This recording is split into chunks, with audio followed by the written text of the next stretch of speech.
There are hundreds of children in Arizona who are missing right now from state custody. But who is out there looking for them? Over 1 million children vanish each year. The FBI has found dozens of missing children in Los Angeles. It's all part of what's being called Operation Lost Angels. 83,000 each month.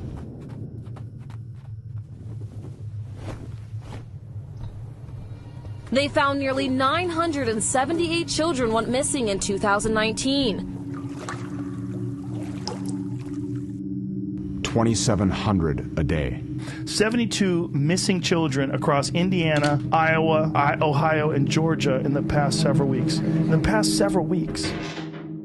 115 per hour. In the meantime, the Arizona Department of Child Safety says tonight they can't locate 44 children who are supposed to be in their custody. 1 every 30 seconds. Some in this operation were trafficked, some sexually and or physically abused. This child trafficking thing is real. It has always existed.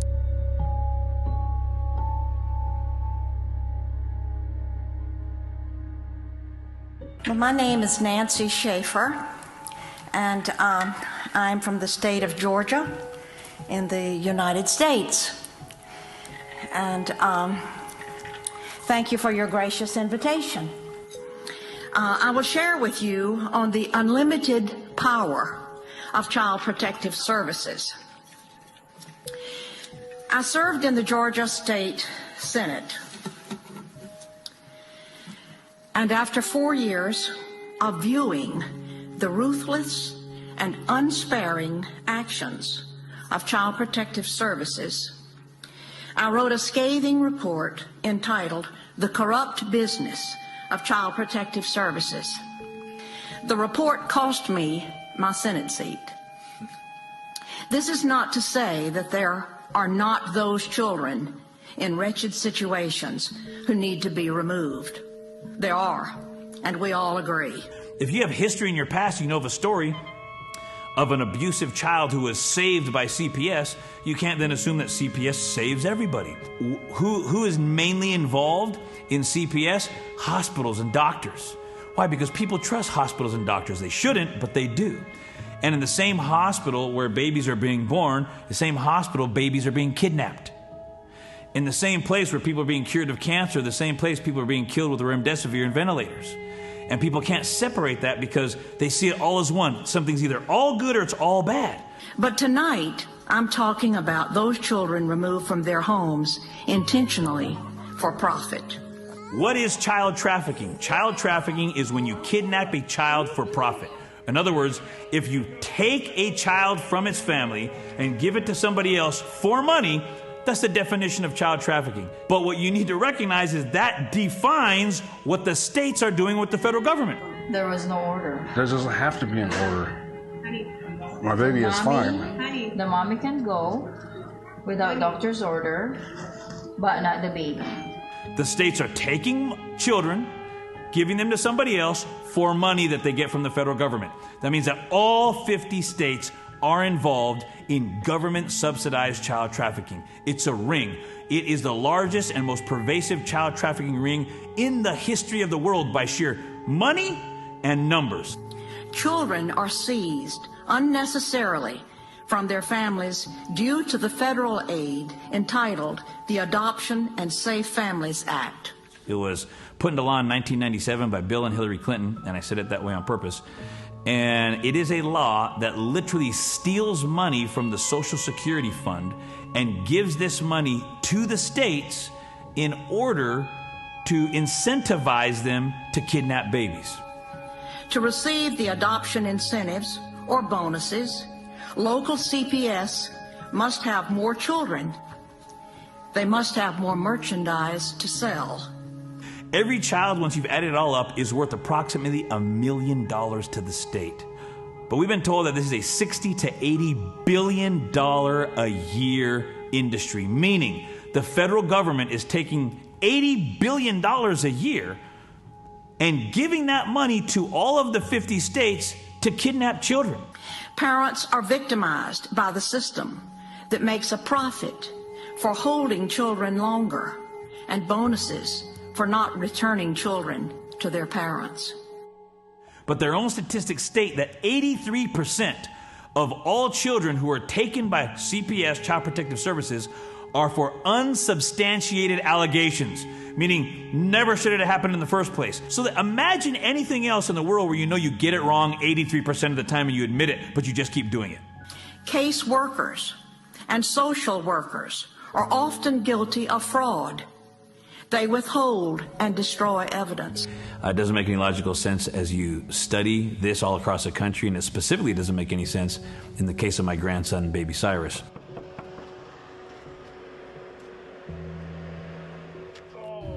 Our journey began in May when Diego Rodriguez reached out to me to expose to the world what Child Protective Services was doing to his grandson, Cyrus. At the time of this interview, the parents of baby Cyrus were gagged by Judge Lori Fortier under threat of imprisonment. And after starting to dig in, we had no idea how dark and how deep the rabbit hole would go. What is this about, sir? So this all started when my son Cyrus was having prolonged vomiting episodes. We had taken him to many different specialists to get checked out. Nobody could seem to find out what the problem was. We had just brought Cyrus back the following week from the hospital, from the ER. He had been discharged and everything. He was doing great. And then that week we had follow-up appointments with our specialists, nurse practitioners and such.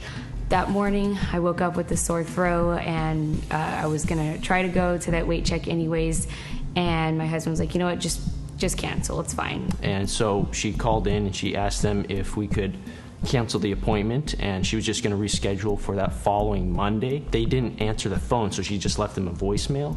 And apparently, 20 minutes after that, they had called CPS and reported us just for that. And I woke up from my nap, and there was a text message from a social worker.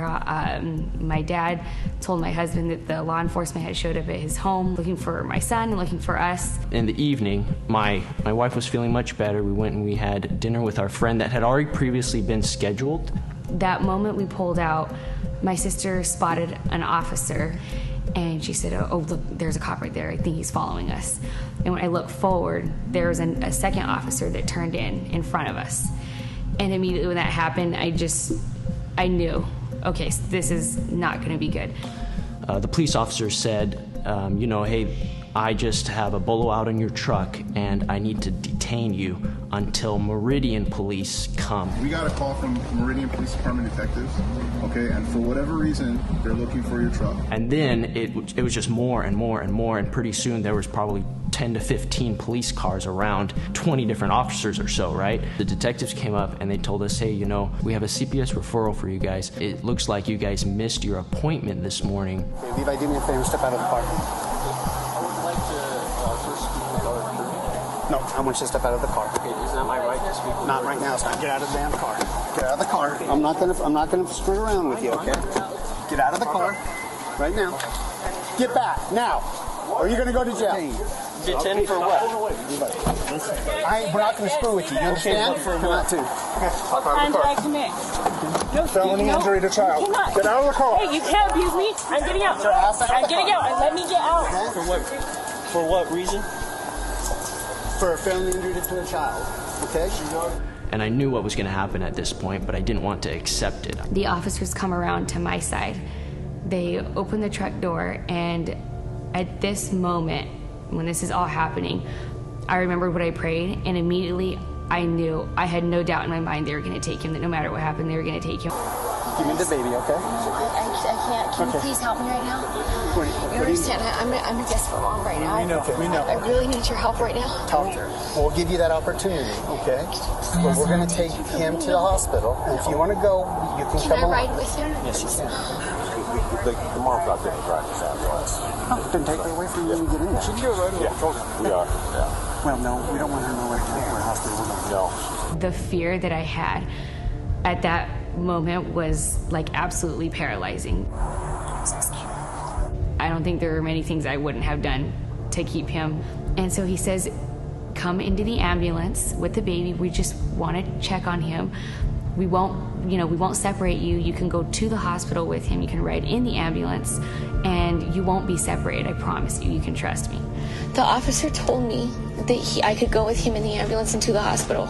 Yeah, and I don't know what was said before then. I was not a part of that conversation. You can't take him. You can't.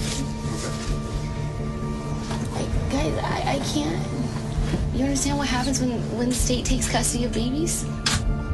I've seen this so many times. I can't be that next person.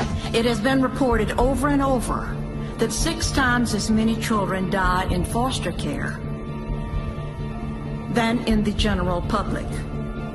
Once a child is legally kidnapped and placed in official safety, the child is far more likely to suffer abuse, including sexual molestation and/or rape. So you have one option at this point.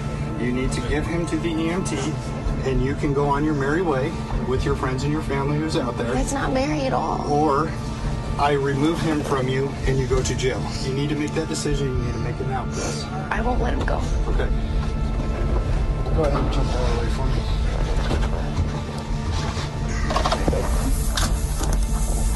Okay, please let him go so he does not get hurt, okay? Come here, little buddy. Okay. You promise. I promise I will take you. I let him go. I let him go.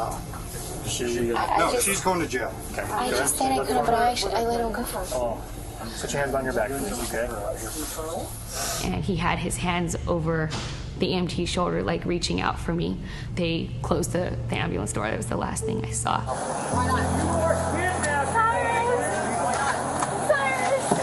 No, go in the car. Cyrus. In the car. It's all right. It's okay. Cyrus. It's okay. In the car. No, let me say bye. You're going to make it worse. You're going to make it worse. Say goodbye. These are crimes against humanity for financial gain. Rights are removed from parents. Human rights, civil rights, and even religious rights. But this is a level and order of magnitude in terms of wickedness right up there with abortion and all other great evils. Man stealing is a capital crime, meaning God says those people who kidnap or who steal other men by force are worthy of death. These parents, trapped in the system, become like refugees. They're dazed and glazed and have no one of whom to turn.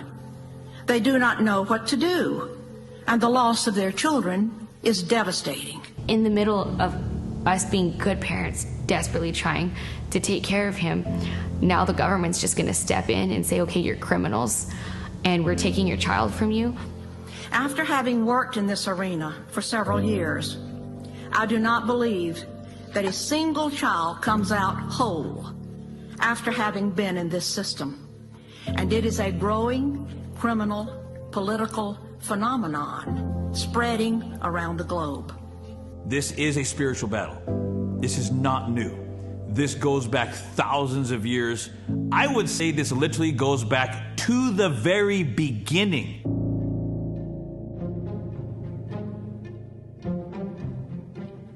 In order to understand this present darkness, of course we had to uncover its origins in the past. There was no other man more qualified than biblical archaeologist Henry B. Smith, Jr. of the Associates for Biblical Research. Archaeology is a tool that can be used properly and carefully as an apologetic resource, as an educational resource, as a biblical resource to help people understand that what we find in Holy Scripture are not stories, they're not myths. These are actual events that took place in time and space. And the sovereign God who reveals himself in Scripture has preserved these things in Scripture for us to understand human history, to understand our need for salvation, that we have a sin problem, a very wretched and deep one, that needs a redeemer. Jesus warns his hearers, and he uses this very powerful picture of putting a millstone around the neck of someone being tossed into the sea. It would be better for them to be thrown into the sea with a millstone tied around their neck than to cause one of these little ones to stumble. So watch yourselves. unfortunately, in history and even in the modern day, that children are attacked, abused, and in many cases even kidnapped and murdered.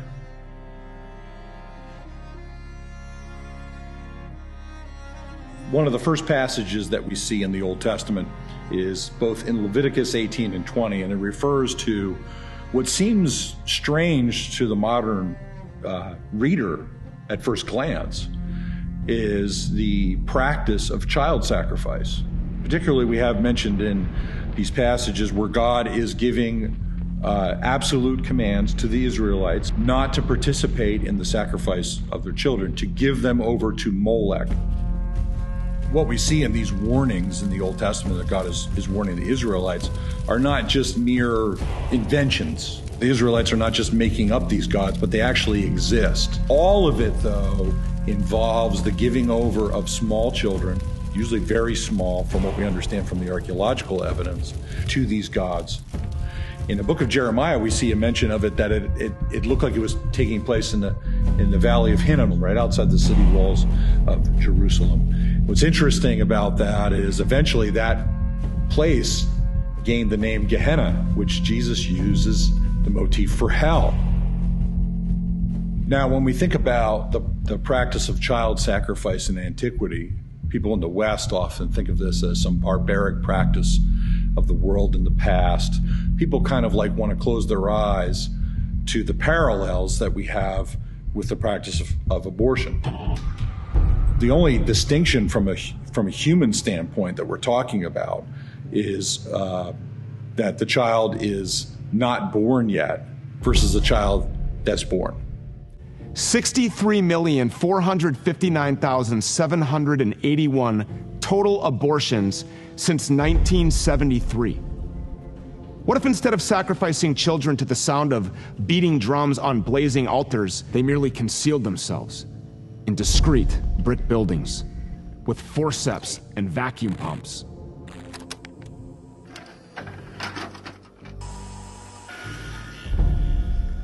In 1984, one of the most disturbing and underreported cases of child sacrifice was discovered in a Los Angeles shipyard.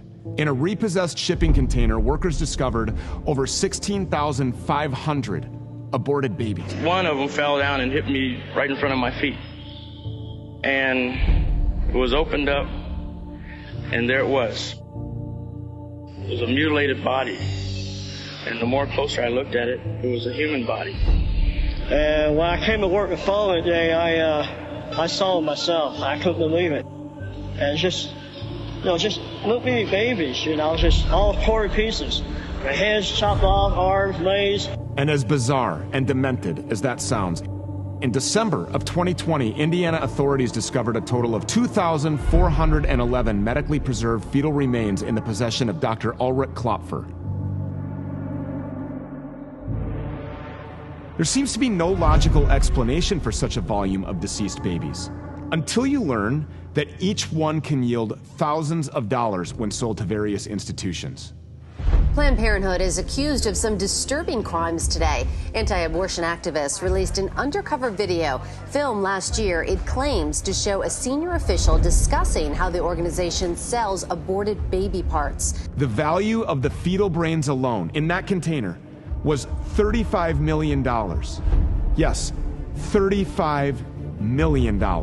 The official narrative is that they were preserved due to an inability to properly dispose of them at the time of abortion.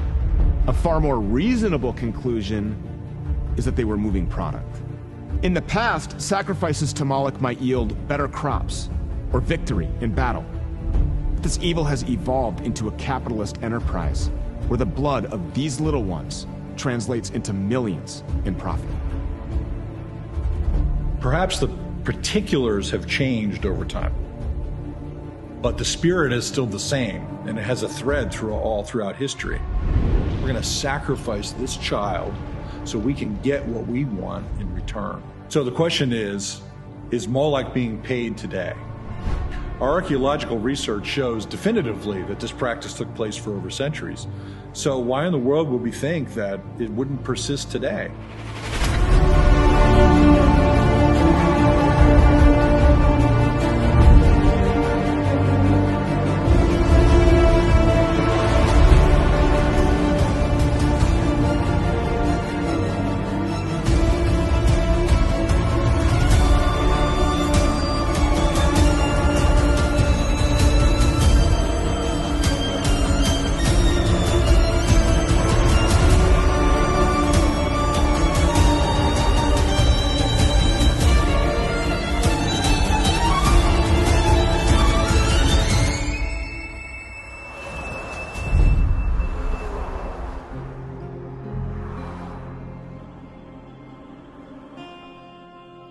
My name is Brandy Brassell. I work with Warrior Bride Ministries. We are a ministry that we minister inner healing and deliverance, but we specialize in some of the most traumatized survivors of satanic ritual abuse and human trafficking.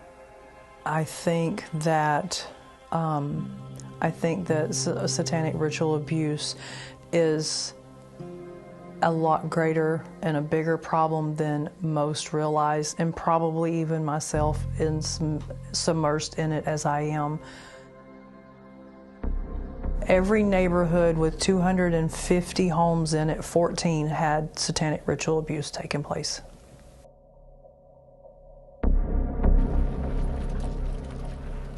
We had a client come in that his grandmother had brought him in. He was, from what I understand, fairly high up in ranking in a satanic, I guess, congregation or coven. And he talked about killings and murders and rituals that he had experienced. And an army. He spoke of it like it was an army, because it is. The enemy is after our children at whatever cost and whatever avenue he can get to them at. I'm a satanic ritual abuse survivor. The Christian church says all the time that they fight an enemy, but I don't think they're aware of how organized and strategic the enemy that they're fighting is. That there is an intentional plan to break their children. An entire war for their offspring. The things I've heard from our survivors are the very things that you read about in Deuteronomy, with the children being passed through the fire to Moloch. It's not something new. It's been happening. It's for ages. And people want to stick their head in the sand and act like it's not happening, or this is not true, or it's made up, or it's a conspiracy. I've met too many people with the same story from different places all over the world. We've got clients in New Zealand and in Canada that tell a very similar story, and there's no way that they could have made that up. They're too similar in circumstances. The rituals are the same. The torture and the trauma is the same. We started investigating these secret satanic cults when a British Member of Parliament linked them with the ritual murder of children. In this day and age, it sounded too far-fetched, as did suggestions that the same thing might be happening in Australia. But then we met Teresa. Teresa is now 15. But at the age of 2, she was left in the care of this woman, the grandma she called Nan. And that, she says, is when her torment started. During these ceremonies, was Satan, the devil, ever referred to? He was called Lucifer.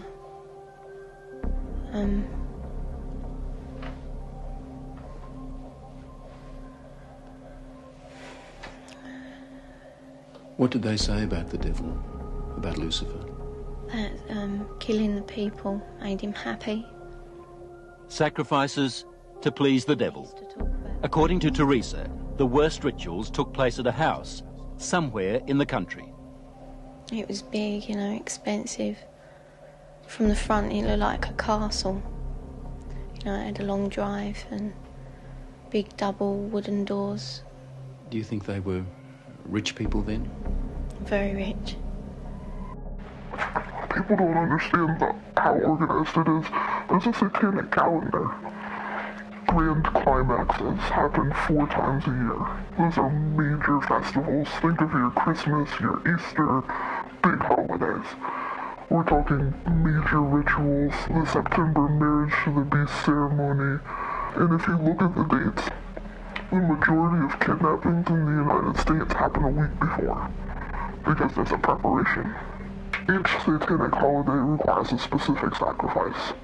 whether it be blood or sex or an animal, newborn babies, whatever they needed for blood. Let me get this right now. Are you saying that you saw more than one person killed in that house? Yeah. I've seen loads of babies killed there, just newborn babies, or aborted ones which were only small. You know, 4-year-olds. Any age, really.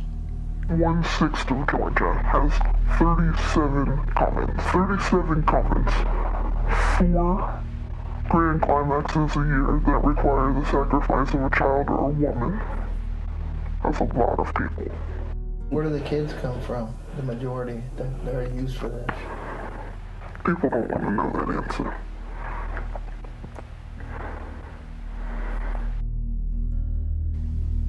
If you're finding this hard to believe, so did I at first. If there is an expert on satanic cults, it would have to be him. Do you believe Teresa's story? I believe Teresa's story. It's exactly the same story as I've heard from men who says they've done it. You've dealt with other cases like hers? Yes. 21 cases like hers, he says, in the past 2 years alone. Themes like they were put in boxes with spiders and worms, where they were trapped in fear, where there was a high use of excrement and urine, where there was talk of human sacrifice. Take just one of those rituals, putting children in boxes with spiders and worms. Now, listen to what Teresa told her mother. And they had a coffin-like box that children were put in with spiders and snakes and the lid shut and left in there. Did you ever encounter adrenochrome rituals? Growing up, yes. What was that? What was that like? It was the brutal torture of children within an inch of their life. This is the artwork displayed in the home of Tony Podesta, a DNC super lobbyist. Is this life imitating art? Or is this art imitating life? And the bigger question, who are the faces in these paintings? And where do they come from? And what if your neighborhood pizza parlor had an art showing like this? It makes you wonder, are we the crazy ones?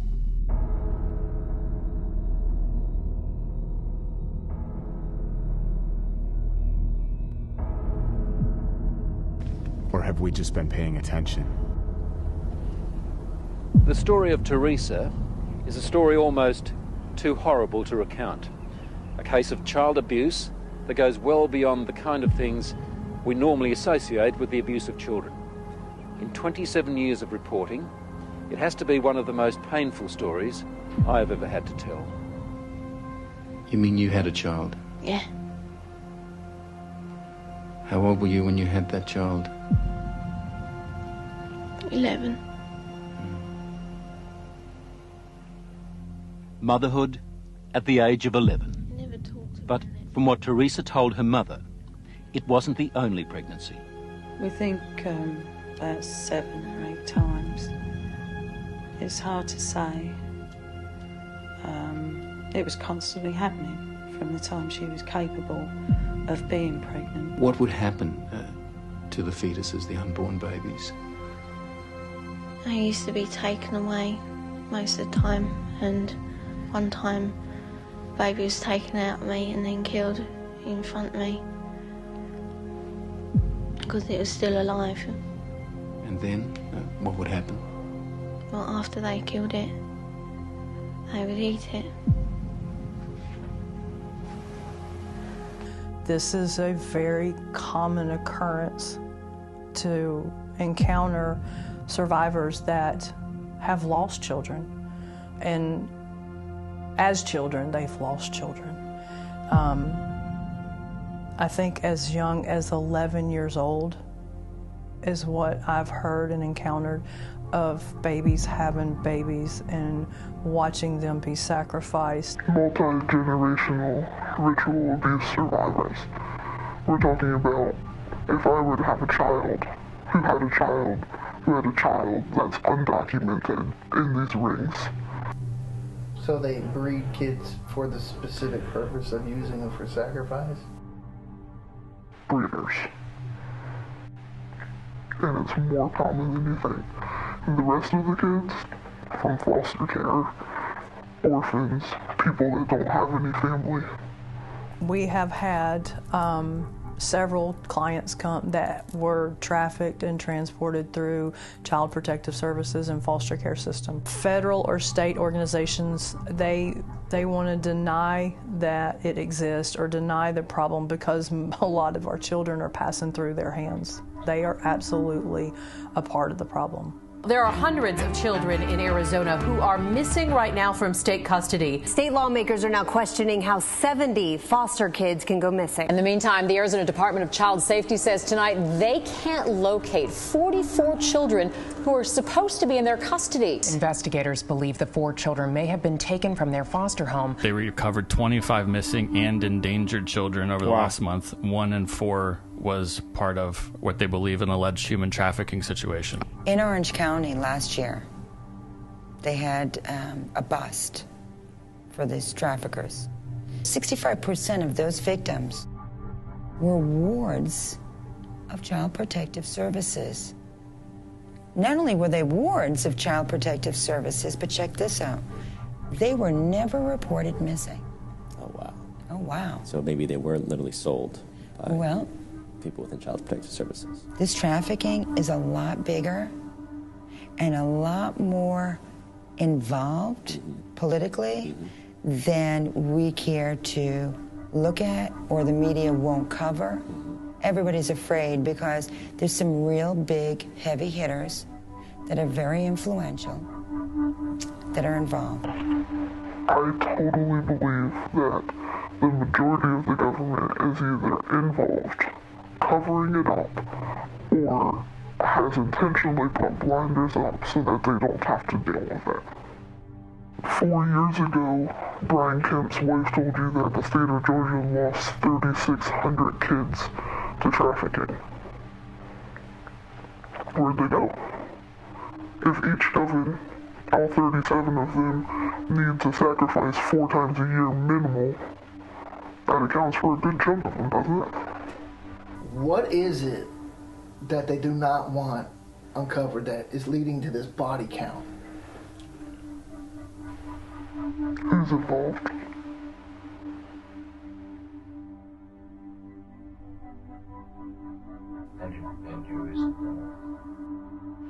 Do you want me to die? How deep it goes is insurmountable. I feel like everyone knows who's involved. Hello, guys. Something special is happening in here. That's right. It's Brackets and Jackets. Bringing it back for Brackets and Jackets. Special Epstein Island edition.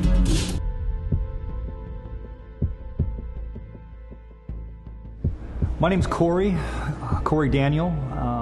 Online, I go by The Phoenix Enigma. Check out Phoenix Enigma YouTube recent video on Depp and Hollywood. Okay. The channel began morphing from desert and Phoenix stuff into the occult and following current political events.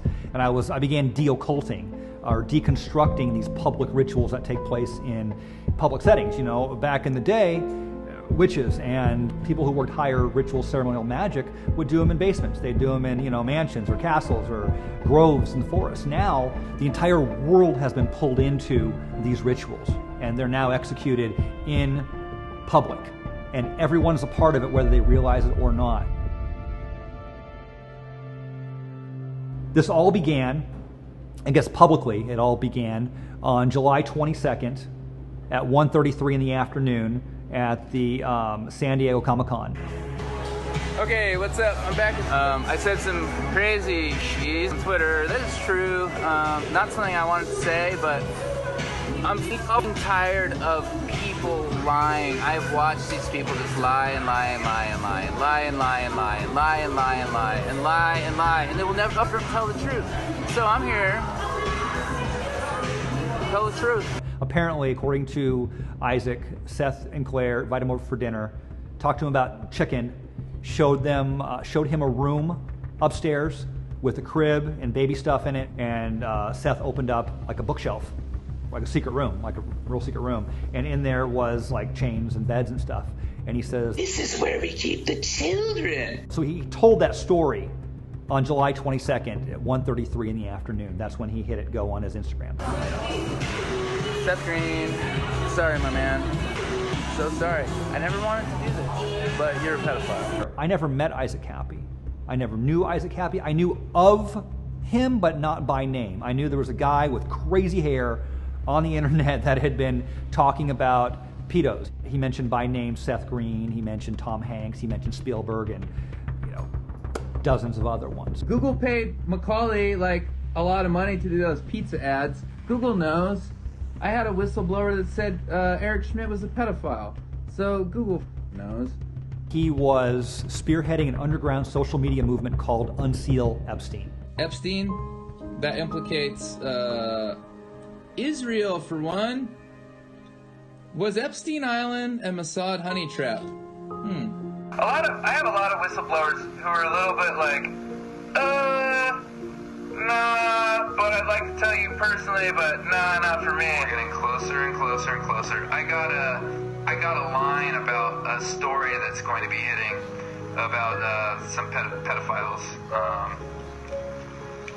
famous ones. They still support Hillary Clinton. It's a child trafficking, pedophile, cannibal, satanic pedophile, rapist, child trafficker. You want to know how the story ends? He was sourcing information from social media, aggregating it, and giving it to his handler, someone who I verified actually existed and was moving the information to DC. He had a DC contact. That's what he was doing. He was big. He believed he figured out what Epstein was doing and who Epstein was and how far it went. He wound up being on Lift the Veil channel. It's got to go. Like, we should not have a world order where children are just raped and even murdered. It's disgusting. It's disgusting and sick. And it creates a lot of broken people, and I don't like that. They've been covering this stuff up longer than you and I have been alive. Yeah. This is not anything new. Goes back to Babylon, doesn't it? He was on Alex Jones. So many whistleblowers are coming to me with amazing information. It's explosive stuff. I've had people that have actually seen the blackmail material for a lot of really big people that you know their names worldwide. The Epstein thing, that was a giant honeypot operation, and that's one of the things I've been stressing to the people that have been watching me. And by the way, a lot of people that have been watching me on my Periscope streams, they're new to this. My name is Alicia. I was introduced to Isaac through a friend of mine. She kept telling me, you gotta watch this guy Isaac. He's talking about things that you know about. You should listen to Isaac. Isaac was very loving. He loved his audience. He brought everybody in with group hugs. He was immediately likable. And way too low. A hug, yes, let's do it. Hugs. What up, Family Lamborghini says, here we are. What's up, everybody? Dun, dun, dun, dun, dun, dun, dun. What's up, Family Lamborghini says. But he talked about really heavy things, and I learned a lot. Did anyone read that article I sent out on the Telegram group? Ooh, man, I posted something on the Telegram. Oh, geez. Made me sick to my stomach. About someone I used to know. I would talk every now and then in the live chats, just a little bit. And he kept talking about his FamiLam group. And so I got on Telegram and I found how to find Isaac, and he gave me the link to the room. And so I joined the FamiLam. I would talk to them and we would kind of have little conversations, and Isaac would come in and out of those groups, and he was always bouncing around from the different rooms. And that's how Isaac and I started talking, was in the room publicly. And then I messaged him once in a while in his private DM and we would talk a little bit. You know, in May, he made a request. If you're LA local and you want to reach out, that would be nice. I would like to, maybe talk to more people that are local. Because I've been by myself in my house. But I messaged him and I said, hey, did anybody take you up on your offer to come and see you? And he said, no, nobody did. And I said, well, I'll be done with work in a couple hours then. Send me your address. Oh my God, what am I doing? Right? And I'll bring you some dinner and I'll keep you some company. He named his group of people he collected called the Family Hamburguesa. That started out in Keybase. Hi. So you can follow me once you download keybase.io at Isaac Cappy. And then it moved over to Telegram because Keybase is kind of gnarly to navigate. He was sourcing information. It was his support group. He would go make his Periscope videos, and then he would go on. He was always in there, and people wanted to be close to a Hollywood actor, and people just started gravitating to him. But there was real work being done in there. I assume that the fam was infiltrated from the beginning because Isaac said so. He said, I've been infiltrated. There's people from the beginning that were not my friends that were here watching it. I wasn't going to say anything today, but I prayed, and then Jesus said he had my back. So, guys, I just found out a bunch of stuff this morning. Yeah, I look like I've seen a ghost. Yeah, I have. And someone that was very close to me, I'm pretty sure they were just there to infiltrate me. They tried to set someone up that you know and love. They're fucking evil. These people are evil. These people are evil. They're unregistered foreign agents. Oh boy.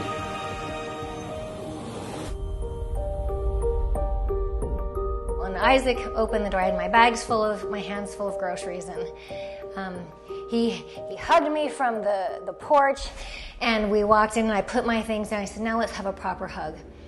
And he hugged me so hard. Sorry.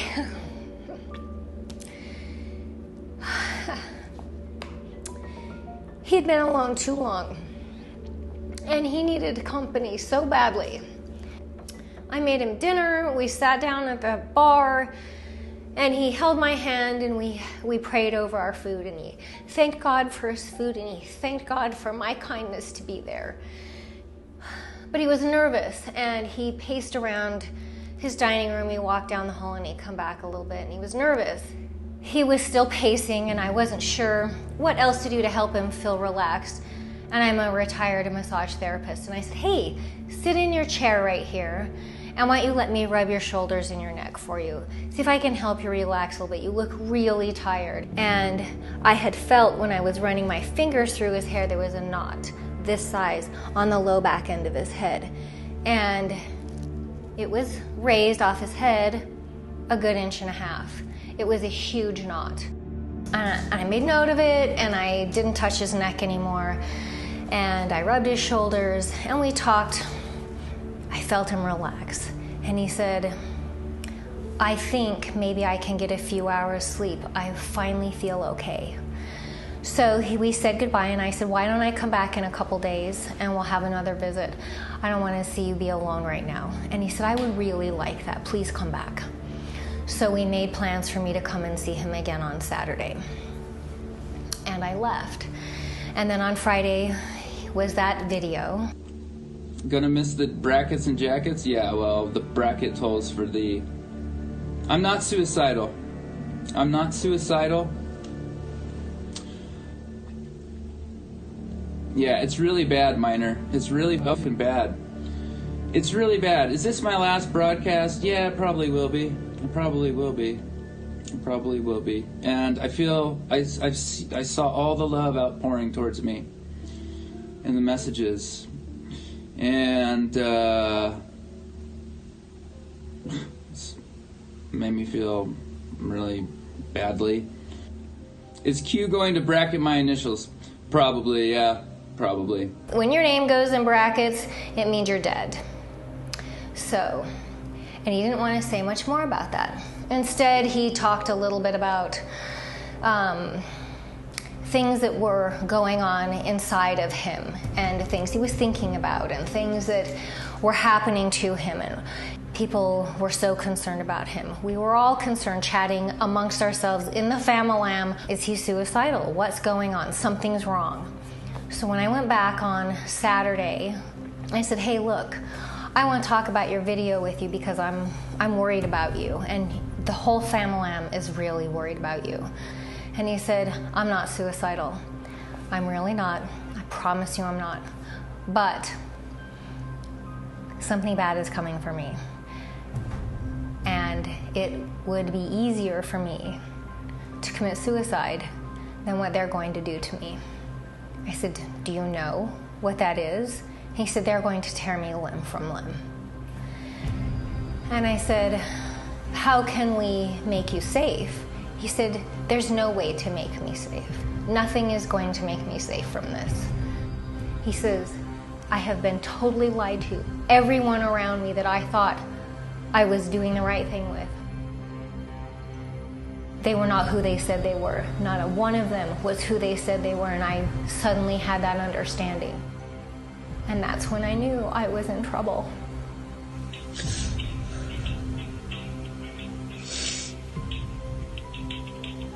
Only listen to good. I don't even know who's good. Even the people I think are good are like not even helping me. Like they're just like, oh yeah, whatever. I was just doing cool stuff for us. They don't care about me. They don't fucking care about a human being. They don't care about David Scherner. They don't care about Vegan Mikey. They don't care about people that are abused. They don't care about anybody.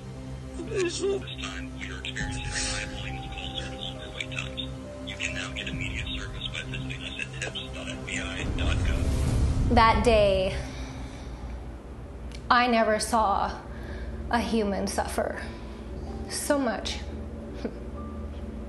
He was terrified. And at one point he lay down on his bed and he said, I don't want to be inappropriate, but I'm really scared and I really need someone to hold me. Would you mind? So I crawled up next to him and wrapped myself around him and hugged him really tight and touched his face and touched his hair, and he'd just start to calm down and then he'd get up and run again. Out in Apple Valley where he lived, it was reasonable for there to be sudden weather changes. And we were out on the back. He was smoking and these clouds rolled in and it got dark nearly immediately. And he said, there's a storm coming to me. I said, yeah, why don't we come inside? It looks like it's gonna rain. And so we came inside and he said, let's go get tacos. And as we made this left up the street, there were some old buildings and there was nothing going on. My radio wasn't on, it was quiet in the car because we were talking. And all of a sudden, there was this sound of music in my bones, in my head, in my body. And we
feel in this country right now. Absolutely. And Sorry to interrupt. We have some news. We just got off the phone with our lawyers. They dismissed the case. It's over. No gag order. Nothing. It's done. We're done with it. You have got to be kidding me. Your gag order is just got off the phone with our lawyers. No gag order. Cyrus is ours. He's ours. Come here. Baby's so...